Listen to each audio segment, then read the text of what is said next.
Olá, gente. Esse é o vídeo 2 do Estatuto Social da EBSER. Vou deixar linkado o vídeo 1. Vai estar tudo naquela playlist da EBSER, né? Estou botando EBSER 2019. Então vamos continuar agora do capítulo 3, né? Como eu disse, cada vídeo vai ser de mais ou menos 10 minutos. Não esqueçam do like, se inscrever no canal e vamos lá para a aula, né? O artigo 5º diz que o capital da EBSER é de 5 milhões, né? Integralmente sobre propriedade da União. Se vocês virem lá no vídeo 1, a gente vê detalhe esse fato que está até na Lei 12.550, né? Que a União é a única proprietária da EBSER, então faz sentido que o capital social seja todo propriedade da União também. O parágrafo único diz que o capital social poderá ser alterado, ou seja, 5 milhões, pode ser que tenha uma alteração no Estatuto Social e aí passe para 10 milhões, 50 milhões. Aí a gente vê, né? Vedada a capitalização direta do lucro, sem trâmite pela conta de reserva. Ou seja, o lucro não pode virar diretamente capital social. Ele tem que primeiro passar um tempinho e um demônio na conta de reservas e depois ele pode, aí sim, ser transformado em capital social. Entendeu? Nesse caso, ele já meio que cita o trâmite para o lucro virar o negócio, né? Virar capital social. Constituem recursos. Recursos, no caso aqui, são os dinheiros, né, que a EBSER pode arrecadar.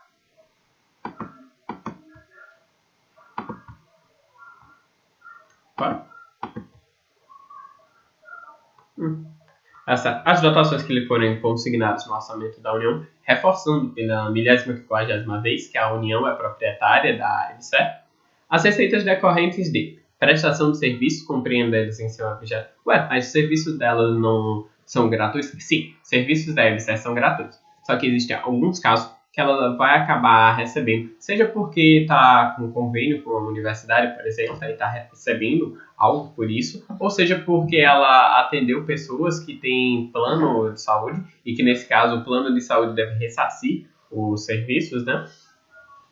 Dentre outras situações. Alienação de bens, natural. A EBSER tem patrimônio próprio, então ela pode, eventualmente, patrimônio que foi inservido, né? Alienar e receber, isso vai ser um recurso. Aplicações financeiras, natural também, nem que seja a poupança. Poupança ainda é aplicação financeira, né? A linha D. Dos direitos patrimoniais, tais como aluguéis, furos, dividendos e bonificações, é a mesma ideia da alienação, né? Se eu posso ter um imóvel e vender, eu também posso ter ele e alugar, né?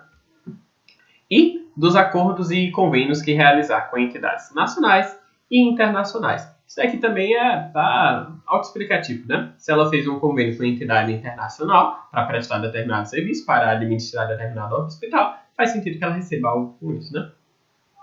Inciso 3. Doações, legados, subvenções e outros recursos que lhe forem destinados por pessoas físicas ou jurídicas de direito público ou privado. Doação a gente não recusa, né? Pode ser de quem for. O 4. Os oriundos de operação de crédito. O que é operação de crédito? Empréstimo. Assim entendidos provenientes de empréstimo e financiamentos obtidos pela entidade para prestar algum serviço, pode ser que ela precise de algum empréstimo, né?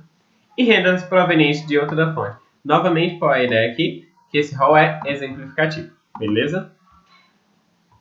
Parágrafo único. A empresa poderá receber recursos do orçamento fiscal. Fiscal é o orçamento das entidades da administração direta ou indireta. No caso, a indireta são as autarquias, fundações e sociedades de economia mista e empresa pública, que são prestadoras de serviço público, certo? Da Seguridade Social, como a gente estudou na Constituição, né? A gente estudou exatamente o título referente à Seguridade Social. Então, a saúde também faz parte. Se a EBSER atua junto à saúde, ela também pode receber algo da Seguridade.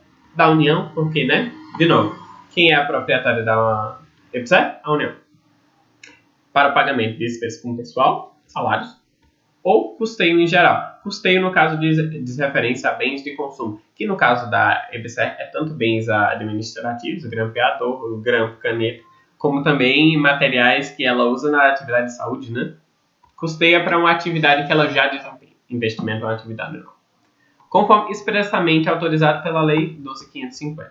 Como eu tinha dito no vídeo anterior, e reforço, estudem os primeiros capítulos, pelo menos até aqui, até esse terceiro, junto com a Lei 12.550. Vai facilitar muito e vai agilizar bastante o estudo de ambas as leis. E facilitar a compreensão também. Deixa eu só... Pronto.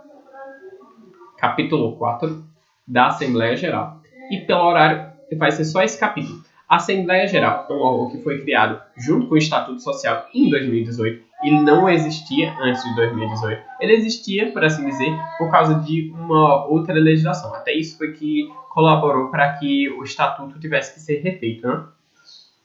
Por isso é um órgão que é bem cotado para cair. Apesar disso, ele tem poucas funções. Então é simples. É só essa ideia mais de que ele é o poder máximo da instituição. Então as atribuições que parecerem tipo, que mudam a EBSER completamente vão ser da Assembleia Geral. A gente vai ver, são poucas. A Assembleia Geral é o órgão máximo, como eu disse, o top da EBSER. Órgão máximo. Certo? Com poderes para deliberar sobre todos. Se é o máximo, né? Quem pode o mais, pode o menos. Então ele pode deliberar sobre todos os negócios relativos sobre seu objeto social e será regida pela Lei 6404, inclusive quanto à sua competência. Beleza, essa é a parte que vocês têm que decorar. Qual a competência da Assembleia Geral? Prioritariamente, alterar seu capital social da ABSER no caso, né? E o Estatuto Social. Esse Estatuto, inclusive, esse que a gente está estudando, ele foi criado numa Assembleia Extraordinária da Assembleia Geral, numa reunião extraordinária, bem como para eleger e destituir seus conselheiros a qualquer tempo. Aqui eu tenho uma dúvida semântica, né? Seria se os conselheiros da EBSER ou os conselheiros da Assembleia Geral em si, né? Mas bem, isso daqui acredito que vai ser cobrado na literalidade e acabou. Esses pronomes possessivos, seu, sua, inclusive em redações é recomendável que você não use, né? Para você ver que legislações também, por vezes, não tem alguns errinhos em português. A Assembleia Geral é composta pela União, representada pela Procuradoria-Geral da Fazenda Nacional. Olha que interessante. Vamos subir um pouquinho só para ver. Aqui acho que é Frederico, né? Pessoa que assinou. E aqui é Procurador-Geral da Fazenda Nacional. Certo? Aqui a gente já tem a representação da União até na assinatura do PDF que a gente está lendo. Esse PDF, inclusive, vou deixar o link. Vou deixar um link em todos os vídeos, né? Para ficar mais fácil. Que ele foi obtido do próprio site da EBSER. Infelizmente ele não é digitado, né? Dá pra ver que ele foi escaneado, mas bem, né? Preguiça da parte do pessoal da EBSER, eu falo outro. Sim mesmo, né? É composto pela União, representada pela PGFN, Procuradoria-Geral da Fazenda Nacional, nos termos do Decreto-Lei 147 de 1967. Os trabalhos da Assembleia Geral serão dirigidos pelo presidente da EBSER ou pelo substituto. No caso, quem preside vai ser o presidente. Parece uma coisa redundante, mas o presidente, por exemplo, no caso do Conselho de Administração, ele faz parte, mas não preside. Então, por isso que é uma informação relevante. Não que esta, em si, especificamente, seja relevante. A relevância dela reside no fato de ter lugares que é o presidente que compõe, mas ele não preside, entendeu? Aí tem órgãos, por exemplo, como o Conselho Fiscal, que o presidente nem faz parte. Faria sentido, né? O cara que faz é o cara que fiscaliza. Artigo 8º. A Assembleia Geral realiza ordinariamente apenas uma vez por ano. Certo? Isso daqui é para decorar. Extraordinariamente, sempre que necessário. Isso daqui também é para decorar. Porque normalmente as leis vêm com um caso específico, né? E é muito fácil para a banca inventar. A Assembleia Geral será reunida extraordinariamente no caso de faturamento insuficiente, no caso de celebração de mais de 10% de novos contratos. Não. Sempre que necessário. Acabou. É o órgão máximo para alterar o estatuto e o capital social, prioritariamente, primeiros duas funções, né? E para todos os negócios, ou seja, sempre que for necessário, né? A Assembleia Geral será convocada pelo Conselho de Administração, ou nas hipóteses admitidas em lei, pela diretoria, pelo Conselho Fiscal ou pela própria União. Aqui temos dois casos para ver. O primeiro é o do Conselho de Administração, né? Repare que isso daqui é a convocação extraordinária, né? Que a convocação uma vez por ano já está feita. Eu vou marcar aqui de verde, porque Conselho de Administração, quando é que ele pode convocar em você? Sempre. Agora, ou nas hipóteses admitidas em leis, diretoria executiva, Conselho Fiscal e a própria União. Aqui no caso eu aconselho estudar isso daqui de forma. 4. Primeiro você tem que lembrar com A. Quem pode convocar extraordinariamente? conselho, diretoria, o conselho, aliás, conselho de administração, a diretoria executiva, conselho fiscal ou união. Beleza. Quem que pode, em qualquer caso, conselho de administração.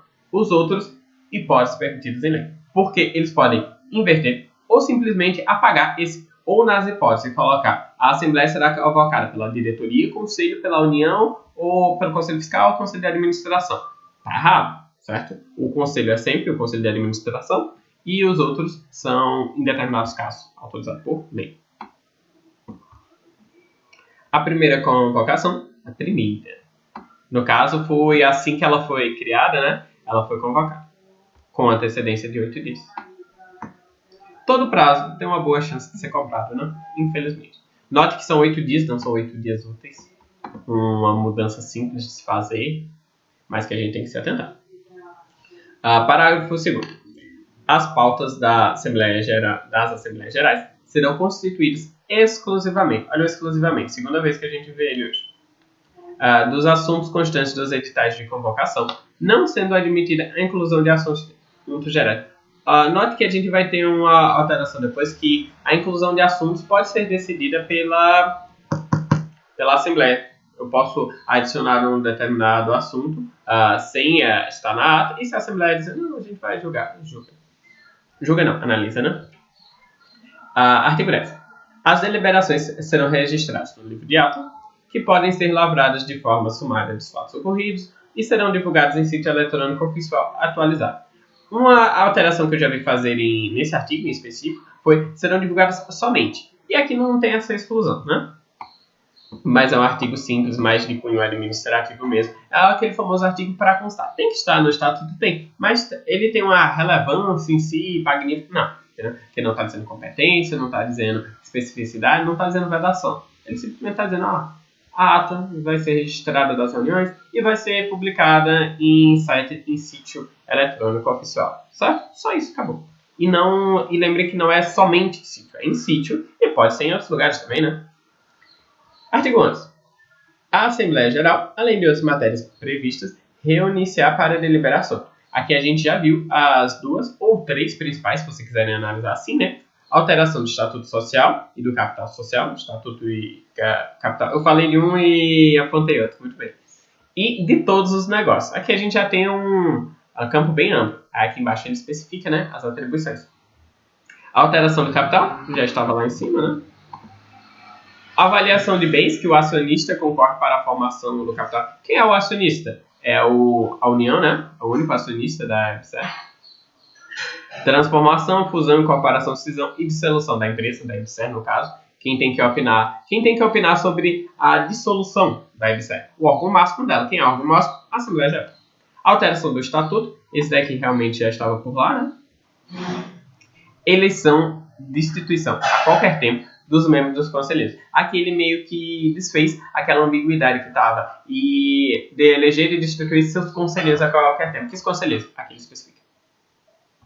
Dos membros do Conselho de Administração, aí, eleição e destituição a qualquer tempo. Dos membros do Conselho Fiscal e respectivos suplentes. Dos órgãos principais da EBSER, o que ele não poderia destituir seria a diretoria executiva, né? Fixação da remuneração dos administradores. Aqui eu já vou dar um spoiler dos artigos 1 para o seguinte. Quem são administradores? É o Conselho de Administração, meio óbvio, e a Direção Executiva. Depois da Assembleia, estão esses 2 órgãos, certo? A diretoria mais no dia a dia e o Conselho mais uma ideia de fiscalizar a diretoria. O Conselho Fiscal, composto por 3 membros, e o Comitê de Auditoria, certo?